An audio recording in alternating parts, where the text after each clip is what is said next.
Today, Windows 12 is coming, Intel's Arc is a disaster, here's AMD's RX 7900 XT, and Nvidia's RTX 4090 and 4090 Ti get benchmarked.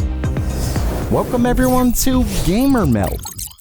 First up for today, if you only recently downloaded Windows 11, you may not want to get all that comfortable, as a new report from Windows Central claims that Microsoft is planning to release Windows 12 in 2024. Yeah, it seems the company is all over the place with their OS. Remember that a Microsoft employee seemed to suggest that Windows 10 would be the last Windows release. Sure, they somewhat later walked the comment back, but it was pretty clear that the company wanted to introduce Windows as a service rather than have releases every few years.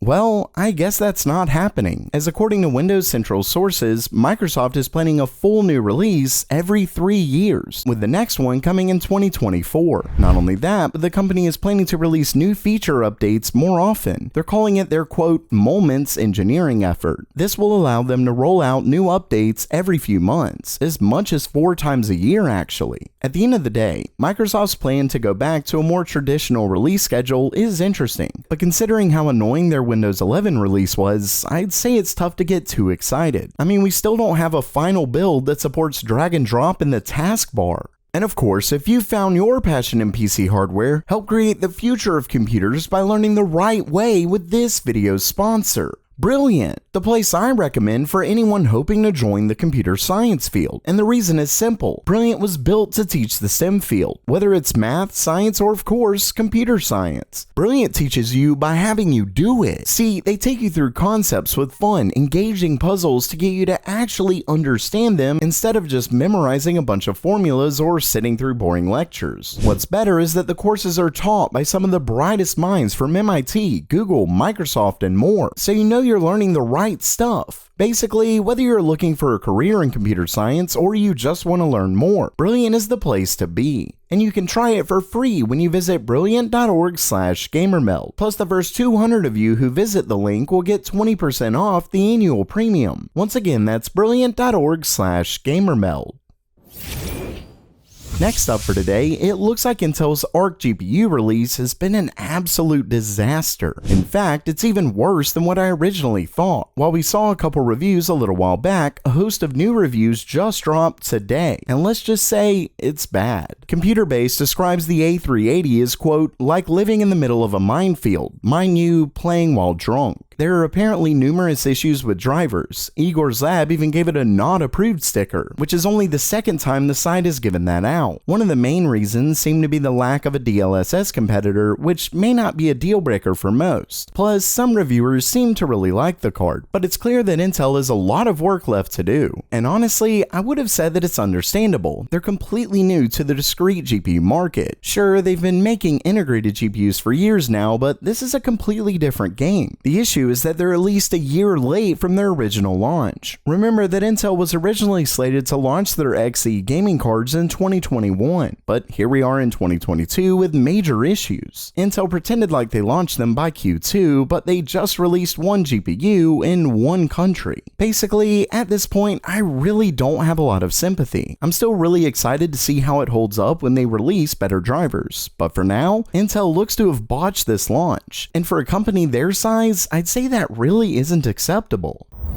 Next up, as we get closer to the release of next-gen GPUs, leaks are set to get much more detailed as well as accurate. Case in point, known leaker Greymon55 actually gives us the die size of the upcoming Navi 31 GPU. Think the 7900 XT, 7800 XT, etc. Either way, as you can see, he claims the GCD is 350mm squared plus. And while that plus means it could be a bit bigger, that's really small. For reference, Navi 21 is 520mm squared. So what's going on? Well, this is the beauty of an MCM GPU. The GCD is purely the graphics die with the compute cores. It doesn't include the cache like Navi 21. Video cards shared a good example of what I'm talking about. You can see that Navi 21's die is bigger than Navi 31's GCD, but because the 6 MCDs are on their own dies, it's ultimately bigger. This drastically cuts costs because the bigger a single die is, the more it costs, and exponentially so, because the bigger a chip gets, the higher chance something goes wrong and you have to throw it out or bin it. And throwing out a huge piece of silicon is not cheap. So the smaller a chip, chip, the higher its yield rates. Overall, the package obviously isn't that small, but it's a lot cheaper than it all being built on one die. Ultimately, this is why the future of GPUs looks to be MCM, and Navi 31 is set to be the first real jump into that, making it a revolutionary GPU. Hopefully before long, we can actually have multiple GCDs on one package.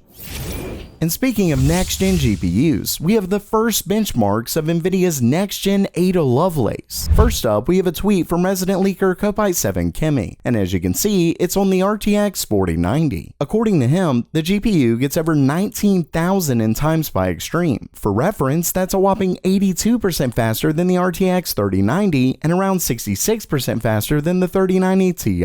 Now, if 66% may not sound like much, remember that this isn't the full-fat 8102.